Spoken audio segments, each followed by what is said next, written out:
Good day everyone, I am Albert Dago. Now, I will share you the nature and the process of communication. Can you imagine life without communication? Can you live for day without texting, chatting, or sending message to our friends, loved ones, or parents? and also and also what is the communication? Communication is the process of exchanging through ideas, feelings, and emotions between the among others, where whether verbal or non-verbal, to achieve particular goals or purpose. Now, let's proceed to the nature of communication.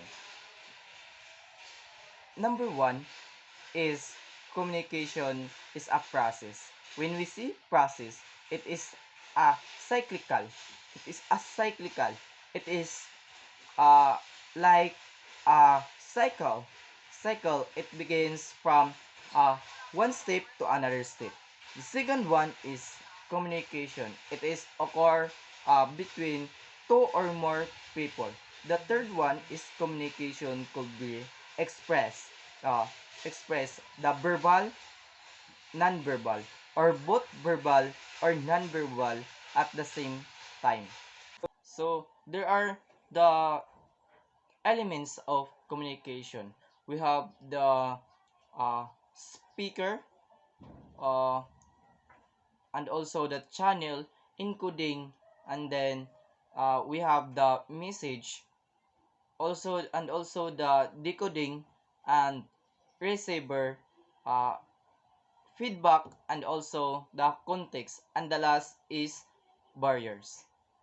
And now, this time, let me explain to you the process of communication. So, do you know the process of communication take place or begins without a speaker? So, speaker is also known as a sender of the message or information. So, the speaker encodes by converting messages into action or words or other forms, whether in the speaker and the listener understand, and the message is simply information through or ideas converted by this speaker into words or in action.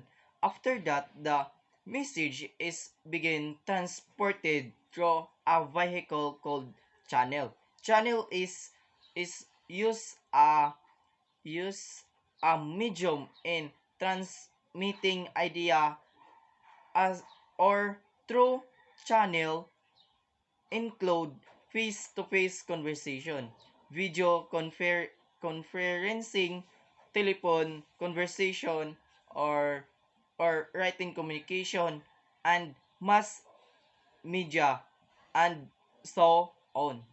Next in the line is the listener, also known as a receiver. So the receiver decode the message. Decoding means understanding and interpreting the encoded message given or sent by sender or the speaker. When the listener or the receiver decode the message, he or she can now make a, a response, also known as feedback. So feedback are reaction or responses or any information provided by the receiver. It can be sent through different channel. Have you entered having a hard times just to cope up without good communication? Yes, it happens. Sometimes misunderstanding happens because the process of noise. This noise is also known as barrier. Barriers are factors that affect the flow of communication. We have the two types of barriers. It could be external or internal. When we say external, these barriers are happens outside. It could be the sound of dog in outside, and also it's sound of the people around us from, and also the sound from the coming vehicle, and think that we that we distract the flow of communication. We will dim external barrier.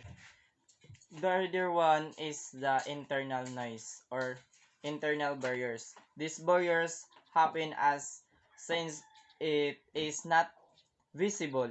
It is hard or us to control. It could be feelings, emotions, or anything that hidens a communication process. So the context is the environment where communication takes place. It is also the setting or the situation where communication process. Thank you.